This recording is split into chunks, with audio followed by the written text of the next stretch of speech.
यानी रात को देर से सोना, सुबह देर तक उठना, नाश्ता स्किप करना, हेवी डिनर करके सो जाना। हमारा इस्लाम क्या कहता है? नाश्ता बादशाह की तरह, लंच वजीर की तरह और डिनर फकीर की तरह। हमने उल्टा कर दिया है। अक्सर हर दूसरे तीसरे दिन हमारे यंगस्टर की हो गई कि भाई चलो दोस्तों के साथ पार्टी करते हैं। तो ये चीज़ें क्या करती हैं? यंग एज में दिल का प्रॉब्लम, हार्ट अटैक, फालिज, ब्लड प्रेशर का हाई होना, शुगर का जल्दी हो जाना। तो ये जो हैबिट्स हैं ये हमारी अपनी बनाई हुई हैं।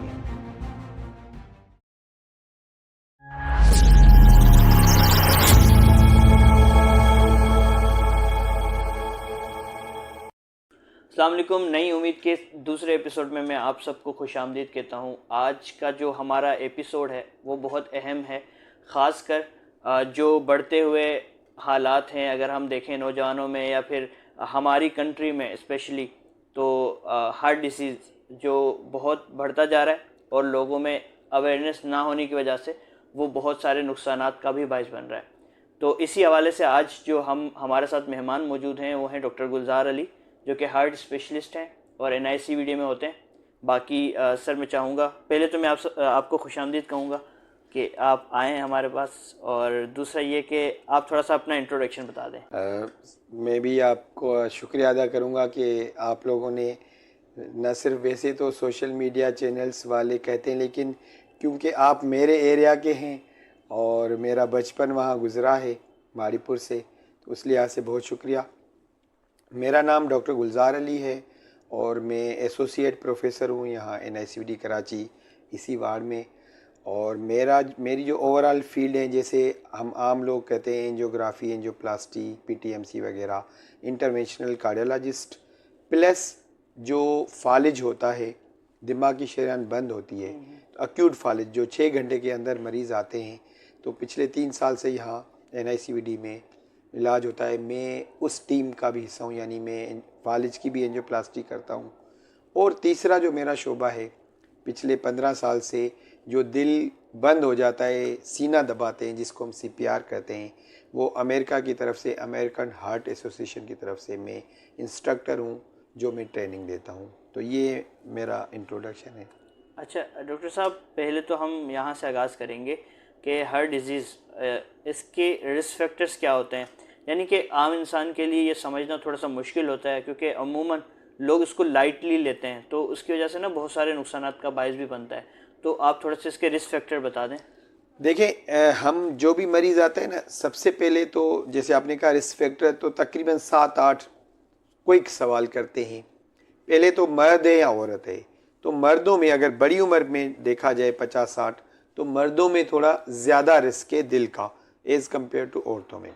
उसके बाद शुगर टॉप पे, ब्लड प्रेशर और नशा आवर कोई भी चीज़ हो। लोग सिर्फ शराब को नशा समझते हैं या सिगरेट को, हाँ। लेकिन पत्ती वाला पान, गुटखा, 2100, जेम, या बहुत सारे नाम आते हैं। जैसे आजकल सिगरेट, ई सिगार, इलेक्ट्रिकल सिगरेट, ठीक है, या वेप बड़ा मशहूर हो गया है। तो ये जितना भी निकोटीन रिलेटेड नशा है, ये सबसे ज़्यादा हाई रिस्क फीचर। उसके बाद जो कराची जैसे शहर, लाहौर या हमारे पाकिस्तान के, या इवन हमारे पड़ोस के कंट्री इंडिया, बांग्लादेश, जो क्राउडेड कंट्रीज़ हैं, सिटीज़ हैं जिसमें बहुत ज़्यादा क्राउड है, उसमें क्या होता है? वे ऑफ लाइफ स्टाइल, यानी रात को देर से सोना, सुबह देर तक उठना, नाश्ता स्किप करना और स्पेशली हेवी डिनर करके सो जाना। तो नाश्ता नहीं करना। हमारा इस्लाम क्या कहता है कि नाश्ता बादशाह की तरह, लंच वजीर की तरह और डिनर फकीर की तरह। हमने उल्टा कर दिया है। तो हम डिनर जो है ना, वो हम नाश्ता बहुत कम करते हैं, नाश्ता करते ही नहीं है, ना करते तो डिनर। तो खाना खा के सो जाना, तो इससे, और बाहर का खाना जैसे जंक फूड ज़्यादा खाते हैं, बर्गर, मैकडोनल्ड, KFC, अक्सर हर दूसरे तीसरे दिन हमारे यंगस्टर की हो गई कि भाई चलो दोस्तों के साथ पार्टी करते हैं। ये वाली हैबिट्स प्लस अगर साथ साथ निकोटीन रिलेटेड एक्टिविटी भी करते हैं, तो ये चीज़ें क्या करती हैं? यंग एज में दिल का प्रॉब्लम, हार्ट अटैक, फालिज, ब्लड प्रेशर का हाई होना, शुगर का जल्दी हो जाना। तो ये जो हैबिट्स हैं ये हमारी अपनी बनाई हुई हैं। तो आपको मैं ये बता दूं कि शुगर में हम पाकिस्तान पूरी दुनिया में पहले नंबर पे आ गए। हर 100 लोगों में से 34 लोगों को शुगर है। और जो फीमेल्स में आमतौर में कहा जाता है औरतों में देर से हार्ट अटैक होता है, लेकिन हमारे पाकिस्तान में यंग एज फीमेल 35, 40, 45, 55, 50 की आ रही हैं जो कि जिनको शुगर है। 5-8 साल शुगर हो गई, 5-8 साल से शुगर है और शुगर अनकंट्रोल्ड है, तो ये सारी बीमारियां, गुर्दे फेल होना, फालिज का रिस्क और हार्ट अटैक बढ़ जाता है। तो शुगर क्यों हुई, ब्लड प्रेशर क्यों हुआ? जैसे मैंने कहा कि आदत ही चेंज हो गई, हेल्दी रूटीन ही नहीं है। हेल्दी रूटीन ही नहीं। अच्छा, मैं देखता हूँ, हमने भी ये मिसाल सुनी है कि औरतों को हार्ट अटैक बहुत कम होता है, लेकिन अब ये केसेस हमने देखे हैं कि होते हुए नज़र आ रहे हैं हमारी सोसाइटी में। क्योंकि औरतों में तो एक तो है ना कि उनकी रूटीन बिल्कुल आउट होती है, सिर्फ घर के काम और कुछ भी उनके पास कोई ऐसी रूटीन नहीं है, आउटिंग नहीं है बिल्कुल। तो दूसरा ये कि इसको एड्रेस किस तरह किया जाता है। पहले तो हम आइडेंटिफाई करेंगे कि आया एक शख्स कुछ इस तरह अपनी जिस्म में फील करे। क्योंकि मेरे पास एक स्टोरी है कि हमारे पास एक बुज़ुर्ग थे, उनको कुछ अलग फील होने लगा अपने अंदर। तो वो उसके घर वाले तो यही कह रहे थे उसको गैस्ट्रिक इशू है, बट जब उसको डॉक्टर अस्पताल ले जाया गया तो उन्होंने अस्पताल वालों ने कहा कि इसको 2 दिन पहले अटैक आया है। तो इसको किस तरह, ये आपके रियल स्टोरी में बस थोड़ा सा मैं कुछ चीज़ें ऐड करूं कि 2-3 किस्म के लोगों में जो दिल का दर्द अटैक में होता है ना, बहुत चीख वाला दर्द, वो नहीं होगा। जिसमें सबसे बड़ी उम्र के लोग, जो बूढ़े लोग हैं ना, अगर वो बेचैन हो रही है, घबराहट हो रही है, पसीने आ रहे हैं, तो उनको हार्ट अटैक या दिल का मसला हो सकता है। उसको लाइट न लें। जैसे आपने कहा एसिडिटी, ऐसी तेजाबियत जो कि आपने मिर्चें भी नहीं खाई, मसाले वाले खाने भी नहीं खा रहे हैं, एहतियात कर रहे हैं, थोड़ा बहुत एसिडिटी के शरबत या राइजेक या वो ले रहे हैं, फिर भी फ़ायदा नहीं हो रहा, तो ये तेजाबियत दिल का प्रॉब्लम हो सकती है। तो आप जाके दिल का चेकअप कराएं। और कैंसर के मरीज़ या डायबिटिक शुगर के मरीज़ों में टिपिकल जैसे शदीद सीने में दर्द वाला एंजाइना या अटैक नहीं होगा। उनमें क्या होगा, चलने से सांस फूलना, घबराहट, बेचैनी, सीने में बोझ या एसिडिटी, इस तरह की चीज़ें अगर इस तरह के लोग हैं तो उनको हल्का। इवन आपने जैसे बूढ़े एज का ऐसा मिसाल दिया, कुछ हफ्ते पहले एक यंग लड़का था, उसको सीवियर एसिडिटी हुई, तेजाबियत, डॉक्टर के पास गया, उसने राइजेक लगा ली, उसका थोड़ा सा फ़र्क, क्योंकि राइजेक से थोड़ा बहुत तो एसिडिटी में फ़र्क आएगा, लेकिन एक्चुअल उसको हार्ट अटैक हो रहा था। वो फिर दोबारा गया दूसरे डॉक्टर के पास, उसने भी राइजेक दे दिया। इस तरह तकरीबन उसके 24 घंटे हो गए, उसका दर्द ठीक ही नहीं, एसिडिटी ठीक ही नहीं हो रही। दूसरे दिन किसी ने कहा यार जाओ थोड़ा सा दिल की पट्टी ईसीजी तो कराओ, वो ईसीजी की तो पता चला वो 24 घंटे से उसको मेजर अटैक हो रहा था। तो 3 चीज़ें मैं कह लूँ, एक चलने से सांस फूलना, ना आपके फेफड़ों का मसला है, ना आपके गुर्दों का मसला है, ना खून की कमी है, सब कुछ ठीक है और चल रहे हैं, सांस फूल रहा है, रुक रहे हैं, ठीक हो रहा है, तो ये एंजाइना हो सकता है। दूसरा, ऐसी एसिडिटी जो कि आपके नॉर्मल तेजाबियत में फिट नहीं हो रही, तो ये दिल का एंजाइना हो सकता है। तीसरा, बड़ी उम्र के लोगों में घबराहट, बेचैनी, पसीने आने या शुगर के मरीजों में, ऐसे लोग सबसे पहले दिल की तसल्ली कराएं। दिल की तसल्ली क्यों? दुनिया में सडन डेथ यानी अचानक अमवात होना, कोई भी कैफियत हुई और उसके अगले कुछ घंटों में यानी 1 घंटे में 2 घंटों में अमवात हो गई, मौत हो गई, उनकी जान चली गई, इसका एक ही सबब है, वो है दिल। तो हार्ट अटैक के दौरान जो जानलेवा धड़कन होती है, जो कि इंसान की जान चली जाती है। आपने अक्सर फेसबुक पे देखा होगा जो बड़े वायरल वीडियोस भी होते हैं कि वो माइक पे जैसे हम बात कर रहे हैं, इंटरव्यू कर रहे हैं, इंटरव्यू के दौरान एंकर है वो गिर गया, फोत हो गया, फुटबॉल खेल रहा है, गोल किया, खुशी मना रहा है, गिर गया, फोत हो गया, है ना, मूवी में कैमरा में भाग रहे हैं, ये जो सडन गिर के फोत हो जाते हैं ये हार्ट अटैक है या दिल की वजह से अमवात है। उसमें सिर्फ हार्ट अटैक नहीं, एक जानलेवा धड़कन आती है जिसको हम वेंट्रिकुलर फिब्रिलेशन कहते हैं। वो अगर 5 मिनट में ठीक ना हो तो उसमें ब्लड प्रेशर 0 हो जाता है, दिमाग की तरफ खून नहीं जाता, और जैसे होता है ना बैठे बैठे खड़े खड़े ऐसे गिरते हैं कभी कभी के पता ही नहीं चलता, और उसको लोग हाथ रब कर रहे हैं, पानी मार रहे हैं, नहीं, उनकी जानलेवा धड़कन है, या तो दिल रुक गया है या जानलेवा धड़कन यानी दिल 300 मरतबा धड़क रहा है तो वो प्रेशर ही नहीं बन रहा। उसमें सीना पंप करना है। जैसे मैंने कहा मेरा तीसरी फील्ड क्या है कि CPR, मैं CPR सिखाता हूँ, BLS ACLS। तो अल्लाह ना करे कभी भी आपके सामने किसी की कैफियत ऐसी हो कि अचानक वो गिर रहा है, उसकी पल्स या नब्ज बंद हो गई, तो उसका सीना दबाते हैं, CPR करते हैं। और उसका बाहर के मुल्कों में एक आम आदमी भी ये कोर्स करता है और सीखता है। हमारे पाकिस्तान में सिर्फ डॉक्टर सीखते हैं, सो भी सारे नहीं। तो इस तरह की कैफियत हो तो सबसे पहले पंप करते हैं, और अगर हो सके तो नाक बंद करके मुंह खोल के उनको हवा देनी चाहिए, ताकि आपके मुंह से हवा देने में उसके फेफड़ों में ऑक्सीजन जाएगी, और सीना पंप करेंगे तो दिल के पंपिंग वाला काम होगा, और इससे अक्सर लोग ठीक हो जाते हैं। ये मतलब इमरजेंसी के तौर पे हम यूज़ कर सकते हैं इस टेक्निक को। बिल्कुल। और इसके कोर्स होता है, मैं खुद कराता हूँ, यहाँ NICUD में कोर्स होते हैं, CPSP में, आगा खान में, लियाकत नेशनल में। जो इंटरेस्टेड लोग होते हैं, कॉमन पीपल, वो CPR ये सीखते हैं कि किस तरह CPR किया जा सके। ठीक है।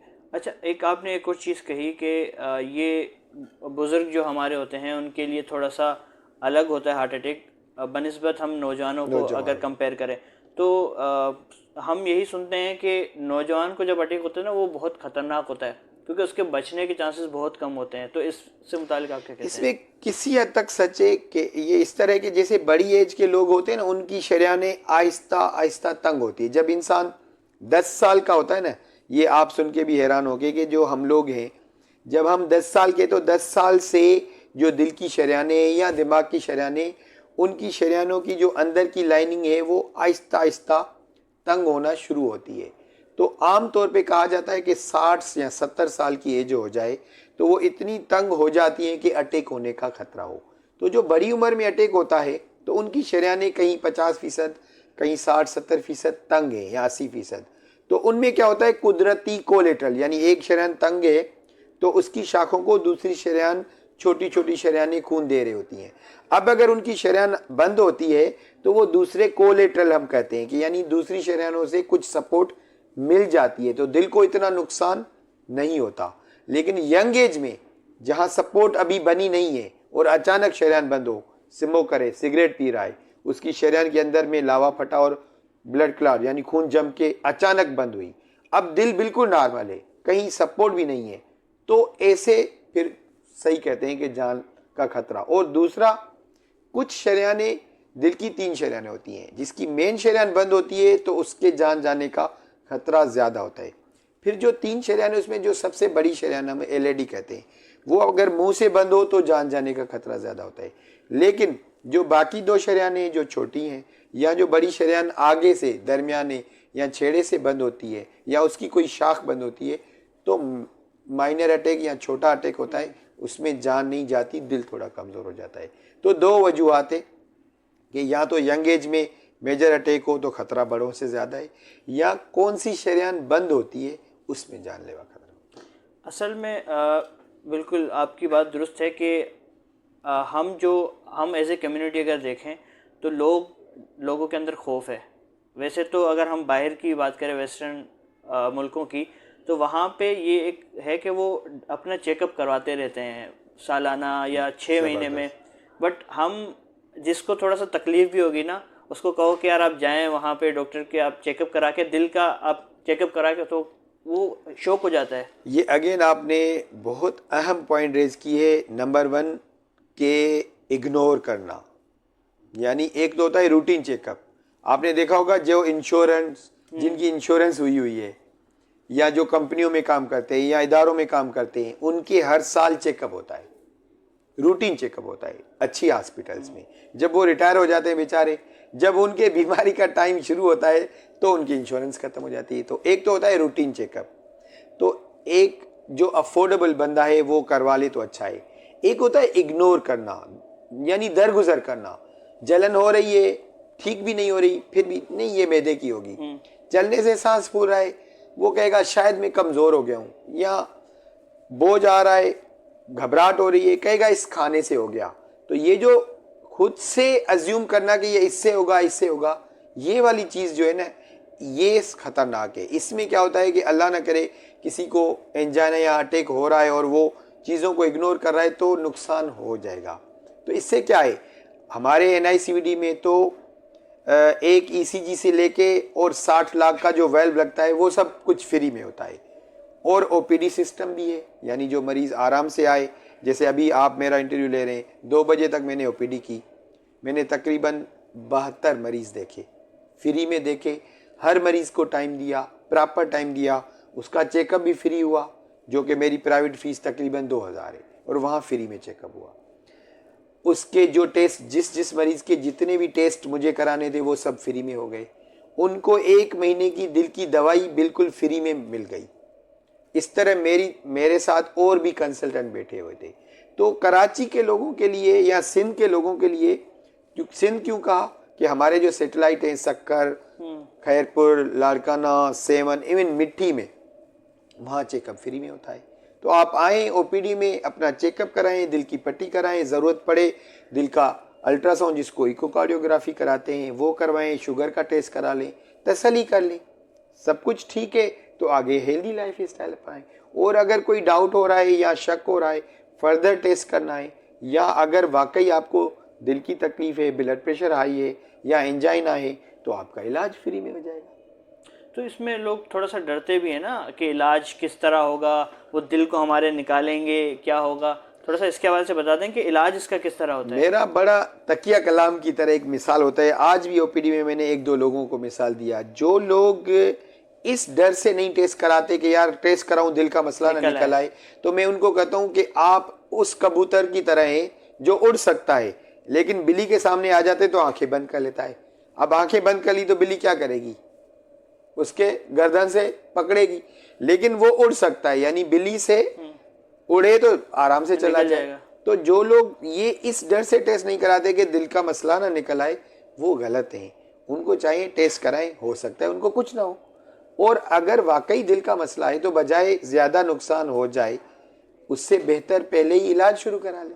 हो सकता है कोई माइनर इश्यू निकला है वो एड्रेस भी हो जाए। हो सकता है 1-2 टेबलेट्स देनी पड़े, सिर्फ बीपी हाई है, ब्लड प्रेशर की 1 टेबलेट खाएं, थोड़ा एहतियात करें और जिंदगी भर हेल्दी रहें।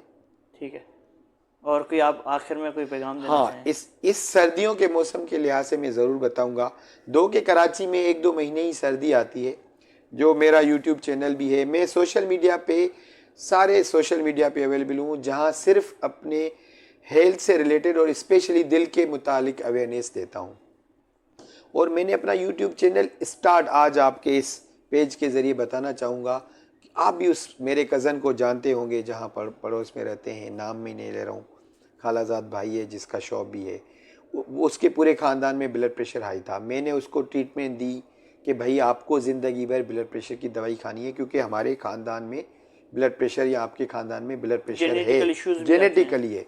उसका 180-190 तक जाता था। उसने कुछ दिन दवाई खा के दवाई छोड़ दी और उसका रात के 2 बजे फालिज हो गया। दिमाग की शरीयान फटी, हमारे NICD में ही आया, क्योंकि दिमाग की शरीयान जो फटती है, ब्लीड हो जाता है, उसको कुछ नहीं कर सकते। दिमाग की शरीयान बंद हो तो हम जाके ब्लड क्लॉट निकालते हैं।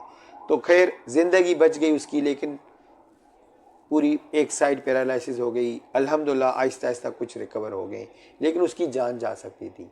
तो मैंने पहला वीडियो उस मेरे कज़न के फालिज होने के दूसरे दिन बनाया था अपने यूट्यूब चैनल पे। उस दौरान कोविड था और मुझे मास्क पहना हुआ है। मेरे यूट्यूब चैनल पे जाएंगे तो मास्क के साथ, तो मैंने बनाया इसलिए कि मैं जितने लोगों तक अपने सोशल मीडिया के ज़रिए बता सकता हूँ। और उस दिन से लेके आज तक मैं hypertension, sugar, blood pressure, heart attack, angiography, angioplasty के बाद क्या ज़िंदगी गुजारनी है, तो इस सर्दियों में आते हैं अपने मौजू पे फालिज, हार्ट अटैक, फेफड़ों में पानी आना, दिल कमज़ोर वाले लोगों का बहुत ज़्यादा रेशो बढ़ जाता है। क्यों? आपने देखा होगा, आप अपने गार्ड में या कहीं मोटर चला के पाइप से पानी देते हैं, तो कहीं दूर पानी देना हो दरख्त को या पौधे को, तो पाइप को कंप्रेस करते हैं तो प्रेशर जाता है, आगे प्रेशर हो जाता है। तो सर्दियों में क्या होता है, शरीयानें थोड़ी तंग होती हैं, नैरो होती हैं, तो दिल तो पंप वही करता है, तो प्रेशर बढ़ जाता है। तो जो हाई ब्लड प्रेशर के ऑलरेडी मरीज हैं, जिनका 150-60 है, तो उनका 180-90 तक सर्दियों में चला जाता है। ठीक है, अब अगर ब्लड प्रेशर की दवाई नहीं खाएंगे, ब्लड प्रेशर बढ़ेगा तो फालिज का रेशो बढ़ जाएगा, हार्ट अटैक हो सकता है। जिनके दिल के पट्टे पंपिंग कमज़ोर है, दिल की इजेक्शन फ्रैक्शन 20-25% है, उनके प्रेशर बढ़ने से क्या होगा, दिल पे लोड आएगा और फेफड़ों में पानी आएगा, ज़्यादा पानी आएगा तो वेंटिलेटर पे चले जाते हैं। तो सर्दियों में जब बहुत ज़्यादा ठंडी हवाएं चलती हैं और सर्दी ज़्यादा आती है तो इस तरह फेफड़ों में पानी वाले मरीज़ इतने हो जाते हैं कि जो हॉस्पिटल से वहाँ जो वेंटिलेटर है वो फिल हो जाते हैं, यानी ऑक्यूपाइड हो जाती हैं। और कभी कभी ऐसी सिचुएशन आती है कि मरीज़ फेफड़ों में पानी के साथ आता है और वेंटिलेटर अवेलेबल नहीं होता। तो सर्दियों में मरीज़ क्या करें, या जिनका हाई ब्लड प्रेशर है, शुगर, एक तो ये कि सर्दी से बचें, कोशिश करें अपना सर, कान, सीना ढांपे। और जिनका ब्लड प्रेशर है अपनी दवाई जाके अपने डॉक्टर से कंसल्ट करके, जैसे मेरे पास जितने भी पिछले महीने में मेरे पेशेंट्स आए हाई ब्लड प्रेशर के, उनके दवाई का मुझे डोज इंक्रीज बढ़ाना पड़ा और इसी तरह रिवर्स हो जाता है। गर्मियों में पसीने ज़्यादा आते हैं, बहुत ज़्यादा पसीना निकलता है, शरीर थोड़ी डायलेट होती है तो ब्लड प्रेशर कम होता है। तो हाई ब्लड प्रेशर वालों के दवाई का डोज कम करना पड़ता है, सर्दी में बढ़ जाता है और सर्दी में बढ़ता है। तो ये आम आदमी क्या करे, सर्दी से बचे, और जो मरीज हैं वो अपने कंसर्न डॉक्टर से अपनी दवाई जाके सेट करें। ये मेरा पैगाम है आपके इस पेज के ज़रिए। बहुत बहुत शुक्रिया। मुझे भी काफ़ी इन्फॉर्मेशन मिली और मैं उम्मीद करूँगा कि हमारा जो मकसद था कि हम लोगों में अवेयरनेस दे सकें अपने इस प्रोग्राम के तवज्जुह से, तो इंशाल्लाह हमारी मुलाकात एक अलग एपिसोड में होगी। और तब तक के लिए अल्लाह हाफिज़।